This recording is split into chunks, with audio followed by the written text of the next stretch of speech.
Olá, bom dia. Quando chega o período da quaresma, ou melhor, quando começa o período da quaresma, lá na quarta-feira de cinzas, todo mundo já começa a se preparar para a Semana Santa. Cada um se prepara de um jeito, cada um do seu jeito. Mas tem um jeito certo de se preparar para a Semana Santa? É sobre esses e outros assuntos que nós vamos conversar no programa de hoje. E quem veio tomar café comigo para me explicar sobre tudo isso foi o Padre Carlinhos, que é pároco do Santuário de Nossa Senhora da Conceição. Bom dia, Padre Carlinhos. Bom dia a você, bom dia a todos aqueles que também estão nos assistindo aqui, né, pela TV, Muito obrigado por sua participação mais uma vez, para nos falar um pouquinho sobre esse período que parece que de alguma forma todo mundo se prepara para a Semana Santa, né? A quaresma que começou lá bem atrás, né, lá na quarta-feira de cinzas. Quarta-feira de cinzas. Falei certo? Quarta-feira, não foi? Sim. Ela vai terminar agora, é isso? Termina agora, nessa quarta-feira termina, né? Que aí dá os 40 dias em que a gente se prepara para aquele que a gente chama de Tríduo Pascal, que seria então os 3 dias mais intensos, né? Que seria então a Quinta-feira Santa, que tem a missa do lava-pés, né? Uhum. E também em todas as dioceses e arquidioceses, né, do Brasil tem a missa dos Santos Óleos, que geralmente acontece às 9 da manhã para 10 da manhã, né? Que é o óleo do crisma, o óleo do catecumenato. Esse é o óleo que vai ser usado que vai o ser ano usado inteiro, o ano né? inteiro. Óleo dos enfermos, óleo do batismo e óleo do crisma, né? Então é feito nessa celebração, onde também os padres fazem a renovação dos seus votos também. Né? Tá. Então nesse período acontece a renovação dos votos dos padres. Exatamente. Né? Entendi. Então é um período assim de atividades bem intensas. Agora só uma coisa que eu não entendi, por exemplo, começou lá na quarta-feira de cinzas e termina na quarta-feira da Semana Santa, é isso? Praticamente termina na quarta-feira da Semana Santa. Tá. E agora você começa esse período intenso, então, que na quinta-feira aquela celebração da Ceia do Senhor, que a gente faz memória disso, e a missa do lava-pés, que a gente coloca também. Depois, na sexta-feira santa, a gente vive aquele período da agonia de Cristo, né? E ao mesmo tempo da sua crucificação e morte. Geralmente nós temos a celebração às 15 da tarde, que seria a celebração da Santa Cruz, que é para lembrar aquele momento. Isso, Aí no sábado você tem mais à noite a celebração solene, né, da Vigília Pascal, que seria então a volta de Jesus, a ressurreição de Jesus. Então o que a gente chama de Semana Santa, ela está na verdade entre o fim da quaresma e o início do Pentecostes. Exatamente. Que nós vamos já falar sobre isso, que eu me embaralhou todo com essas Páscoa, datas né, todas. o período pascal. Pascal, então ele está nesse intervalo, é uma passagem. Pascal significa passagem? Não. Passagem. É isso? Páscoa é passagem. Então a da morte Páscoa para a vida. está exatamente esse período de passagem até entre um período mesmo, né, da quaresma, com o período do Pentecostes. Com o período da Páscoa que vai até o Pentecostes. Que vai até o Pentecostes, que vai até né? o Pentecostes. Sim, mas a gente falou um pouco na preparação das pessoas para a Páscoa. Quando a gente pensa em Páscoa, automaticamente vem na cabeça da gente chocolate, bacalhau. Que não pode comer carne na sexta-feira. Que não pode comer carne na sexta-feira. Tem gente. Antes eu me lembro, a gente começava a se preparar. Por exemplo, minha avó, minha mãe começava a se preparar um tempão antes, né? Passava uma semana toda sem comer, sem tomar banho, sem lavar o cabelo, sem fazer uma opção de coisa. Hoje as coisas mudaram ou a gente que mudou? Olha, eu acho que os tempos mudam um pouco. É lógico que a palavra de Deus ela é imutável, mas a circunstância muda. Hoje em dia, né, com tanto de informações que a gente tem, e o fato de que essa tradição, muitas vezes, que a gente vai recebendo de avó, de mãe, também ela vai, devido às ocupações que muita gente tem, e acaba então a gente perdendo isso, esse costume. Mas a igreja está sempre aí para ressaltar. Eu gosto sempre de lembrar que, por exemplo, assim, o período quaresmal, que começa na quarta-feira de cinzas, ele é logo após o carnaval. E carnaval lembra carne, né? E então, o período do carnaval, pelo que eu já estudei, era o período em que esses próprios cristãos, eles às vezes faziam aquelas festas, né? Que não tem essa conotação que tem hoje. Então fazia, por exemplo, naquele final de semana uma coisa mais intensa de festas, porque já ia começar aquele período do jejum, aquele período do recolhimento. Era uma despedida. Por isso que era um carnaval, da carnal, né? Carnal. Então, mas depois agora tem esse sentido outro aí que a Agora gente tem um outro sentido bem mais pesado. E aí o período da quaresma é o período em que a gente então intensifica a nossa oração, o nosso jejum, que seria uma forma de penitência, né? E também exercita a caridade, que são os 3 pilares que a gente sempre coloca que é um período em que a gente pode estar aprofundando melhor, intensificando esse modo de ser, para que isso a gente leve pela vida. Mas aí com o passar do tempo a gente foi mudando um pouquinho esses hábitos, tanto na comida, como no comportamento, como na devoção, tá tudo mudando? Eu acho que sim, porque na verdade, eu lembro da aula de moral que a gente tinha, que muitas vezes, por exemplo, você ia confessar com um sacerdote, ele tinha até a tabela. Seus pecados é aquilo que você ia pagar de penitência. Mas isso é coisa medieval, né? E agora, com o passar do tempo, e com os estudos que a gente vai fazendo, e com o uso da razão também que a gente vai intensificando, a gente vai modificando esses pilares aí e colocando ele mais no sentido original que era antes, né? Seja as penitências, seja tudo mais.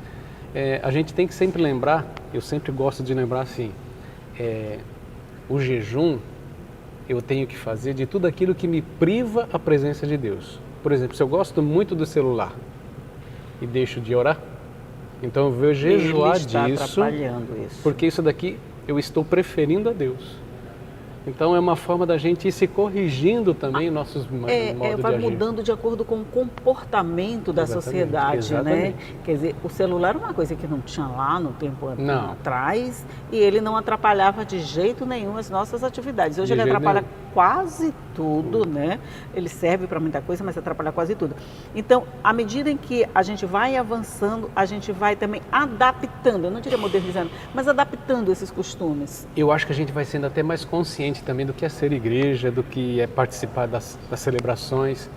Eu sou muito, não digo racional, mas eu gosto de sempre estar muito explicadinho aquilo que eu estou fazendo, porque senão a gente não pode ficar fazendo por fazer. Sim, claro. Né? Então a gente tem que entender o sentido daquilo para a gente mergulhar, né, naquilo que seria a simbologia toda. Né? Porque fazer por fazer, você está apresentando o espetáculo, né? Não precisa mudança, você precisa só decorar. Exato. Isso não te leva a nada, com toda certeza, mesmo, né? Porque não te encanta ser igreja assim. É verdade. Mas sobre isso nós vamos falar no próximo bloco. A gente vai fazer um intervalozinho, vamos tomar café. Ainda pode tomar café? Não pode? Claro. Tomar café, comer bolo, comer fruta e a gente volta já. Só um minuto.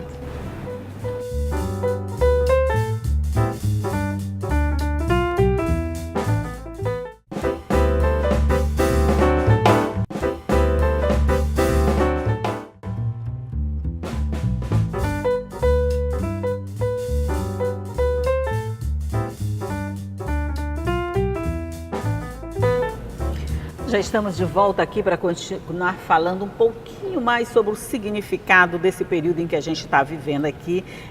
Quando a gente fala nessa readequação ou reinvenção não, mas readequação mesmo. Uma melhor conscientização, uma conscientização melhor. A gente está aprendendo um pouquinho mais sobre o significado, pelo menos a oportunidade, né? Exato. De se aprender um pouquinho mais. Por exemplo, quando a gente fala, como o senhor falou naquela tabela de penitências, hoje ela não tem mais sentido, porque ela não vai mais valer para ninguém quase, né? Você pode até ser aplicada, mas sem sentido. Exato. Por exemplo, quando você ia se confessar, e é o que eu questiono muitas vezes na hora da confissão, padre, eu vim aqui me confessar porque eu briguei com fulano. Tá, falei, tudo bem, você confessou, mas por que você está falando isso? Porque eu tenho que pedir perdão. E isso muda alguma coisa? Você está vindo aqui só por desencargo de consciência? Ou você, porque tem uma espiritualidade de comunhão com Deus, você quer mudar o teu coração para você se encontrar melhor com Ele mais intensamente? Fazer uma comunhão. Porque se for por desencargo de consciência, semana que vem você vai voltar com o mesmo pecado. Com o mesmo pecado. Você entendeu? Agora, se é para uma proximidade com o Senhor, fazer uma experiência do seu amor, então eu vou tirar do meu coração tudo aquilo que me impede isso. Então, a confissão é um meio, o jejum é um meio, a oração intensifica, a caridade também é ato que a gente pode estar praticando de comunhão. Deixa eu só pegar esse gancho aí. Se eu briguei aqui com minha produtora, vamos dizer assim, a gente brigou aqui, aí eu vou lá na igreja e vou confessar que não pedir perdão. Não é mais prático eu pedir perdão para ela, não seria mais conveniente? É que na verdade, sim, você tem que fazer isso, não tem como. Ir ao sacerdote, pelo menos na igreja católica, é ir na presença de Deus, porque é um sacramento isso. Eu sempre falo que a confissão é uma pedagogia que Deus utiliza para que a gente não tenha medo no dia do encontro com Ele. A maioria das vezes a gente teme confessar os pecados para o padre, porque tem vergonha.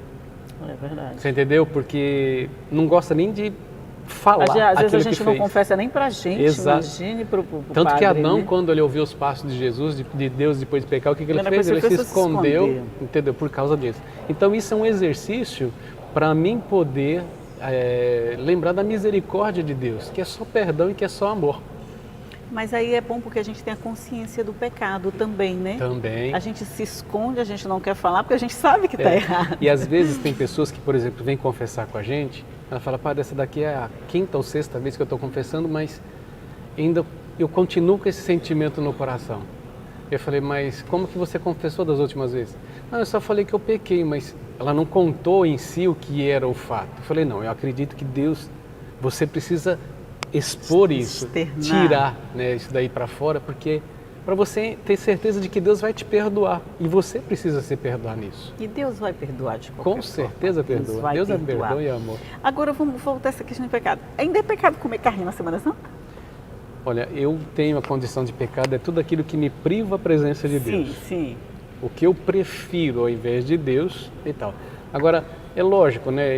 A Sexta-feira Santa é uma prescrição que a gente não coma carne, é como que se fosse se solidarizar com toda a paixão de Cristo. Se tem esse sentido, eu não como. Se não tem, eu acho que não vai fazer diferença alguma. Sim, isso é interessante. Se tem esse sentido para a pessoa que está praticando, Exato. né? Não é porque a tradição diz não se come carne na Sexta-feira Santa, que às vezes você faz sem saber por quê. Exato. Não tem nem noção de que por que não está comendo carne. Não, todo mundo, ninguém come carne, então eu não vou comer também. Exato.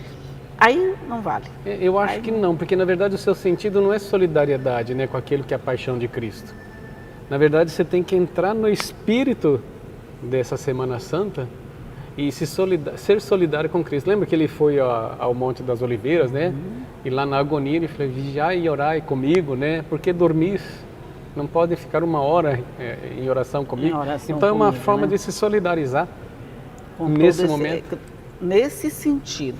Mas em tempos atuais, onde a carne e o peixe, eles brigam entre questão de preço, o peixe fica lá em cima, a carne aproveitam essa espiritualidade ou essa tradição para lucrar um pouquinho Também. mais, aí a gente fica um pouco refém da tradição, sem saber se segue a tradição, se segue o nosso bolso.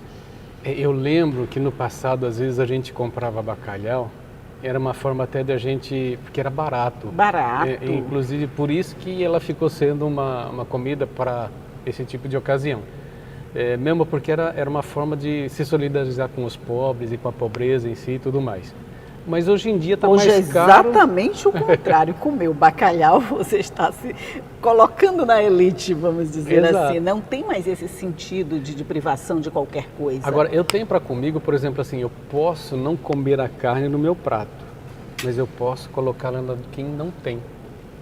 Porque eu acho que aí sim. passa para esse sentido, porque fica sem fundamento eu simplesmente deixar de comer a carne, se eu não sou solidário com aquele que também passa fome. Pois é, se falta carne para mim e para você, aliás, se falta carne para você e eu tenho de sobra e eu tenho peixe também, essa carne que poderia, eu vou seguir de qualquer forma a tradição, mas vou seguir meu coração, fazendo a partilha. Essa partilha faz parte desse período, né? Faz. É a partilha do pão. É a caridade. A caridade.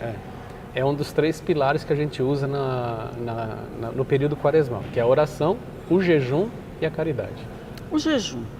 O jejum, ele faz sentido ainda nos dias de hoje? Faz, mas eu acredito que de forma diferente. Por exemplo, às vezes, né, eu lembro lá na juventude, não, eu vou fazer jejum agora de cerveja, vou fazer jejum agora de doce, aproveito e emagreço.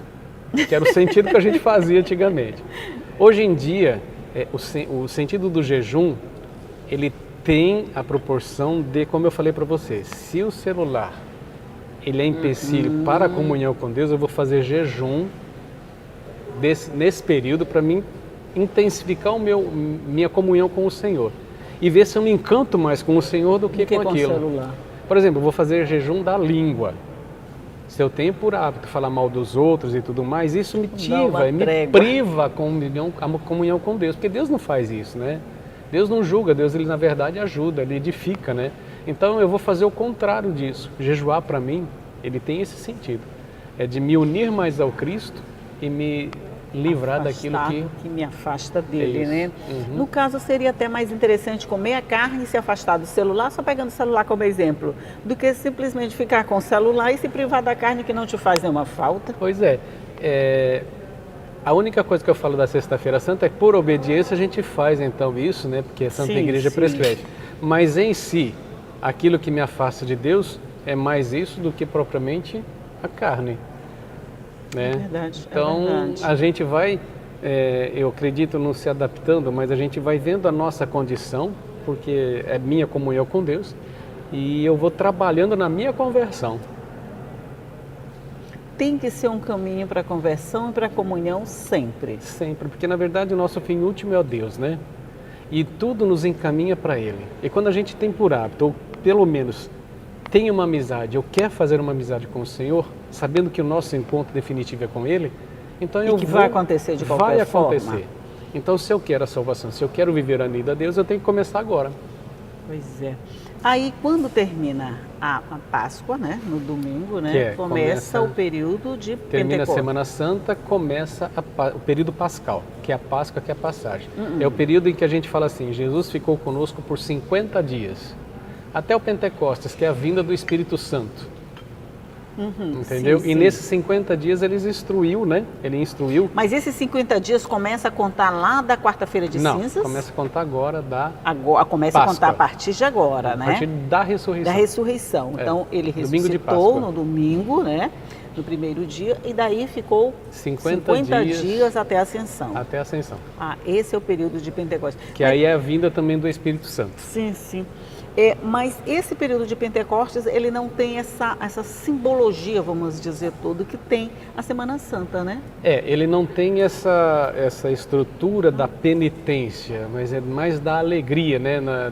Do sentido de que Cristo ressuscitado está conosco. Isso. E agora, tipo assim, o que nós vamos fazer? Então, vendo essa ideia do Cristo ressuscitado e sabendo da presença dele, eu vou trabalhar na minha conversão e ser igreja a partir de então, com a vinda do Espírito Santo. Então, só assim bem em termos tem o sentido do sofrimento de viver, o sofrimento de Cristo. Aí começa o período da alegria a partir do domingo de Páscoa com a ressurreição de Cristo. Começa o período da alegria até a vinda do Espírito Santo. Que aí começa a surgir a igreja em si, que é o povo de Deus que se reúne pela ação do Espírito Santo. Mas é tudo encadeadozinho, né? Se a gente for prestar atenção, está todo um ciclo bem Começa com o Advento, que é lá antes do Natal. Então vem esse ciclo da paixão, Pentecostes e missão. A vinda do Cristo. É um período curto, né? Começa lá é verdade, começa lá no Natal. Começa ali naquele semana, no mês de final de novembro, começo de dezembro, que é o Advento, Advir. Aí o Natal, até o batismo dele. Do batismo você tem a vida pública de Jesus, que leva ele a esse período, que é o quaresmal, que é a morte dele. E depois aquele período da ressurreição, quando ele então fica e nos vai exortando que nós temos a missão de levar a ide e evangelizai, né? Ide pelo mundo e a todos, né? Batizar em nome do Pai, do Filho e do Espírito Santo. Só uma última pergunta. Você diria que hoje a igreja como símbolo, ela continua cumprindo essa missão? Eu acho que sim. E eu acredito que de forma mais consciente. Eu tenho que pegar o lado qualidade, não quantidade de fiéis. A qualidade da pessoa que vai lá e intensifica seu momento com Deus e encontra nisso um sentido para a vida. Então, eu sou do tipo de igreja que não é pela quantidade de pessoas, mas pela qualidade daquilo que você leva para a pessoa, para ela poder se encantar com o Senhor e ser igreja. Porque, na verdade, igreja é eclésia, povo de Deus que se reúne. Não, exatamente o prédio suntuoso que está ali acolhendo todo mundo, exatamente. Né? Então, Padre, que nós tenhamos uma boa Páscoa, nós estamos na sexta-feira, que a gente tenha essa consciência de que se só não comer carne não está se fazendo absolutamente nada, principalmente se a gente não gostar da carne, né? Aí mesmo que não está adiantando de coisa nenhuma. Que isso sirva de reflexão para a gente pensar que esse é o período de reaproximação, de comunhão e de reflexão. De conversão mesmo, de mudança de vida, do homem velho para o homem novo. E que a gente chegue no domingo renovado. Renovados. Muito bem. Padre Carlinhos, é sempre um prazer, muita igreja. Sempre aprendo com o senhor, quando o senhor vê, que sempre aprendo alguma coisa nova. Mas muito, muito obrigada pela sua participação mais uma vez no nosso programa. É um prazer vir sempre aqui, né? Prazer estar na sua casa também. E que Deus abençoe de fato vocês todos e que seja uma passagem de uma vida, né, morta para uma vida em Deus, né? Uma vida eterna. Amém. Amém. Bom dia para você, bom dia para você também, que a nossa Páscoa seja assim, abençoada, cheia de significados. Não estou falando só de ovo, de carne não, tá, gente? Cheia de significados pessoais e que cada um faça o seu significado do seu jeito. Mas, só dizer para você que também que isso tudo que a gente conversa aqui, foi fazer refletir, aí eu fiquei aqui devagar. Só para lembrar que isso aqui tudo fica à sua disposição no nosso site, que você pode rever essa entrevista e todas as outras a hora que você quiser, que as nossas páginas nas redes sociais são cheias de conteúdos muito bons para você, mas também que todo dia eu estou te esperando aqui às 8h30 da manhã, tá? Tchau!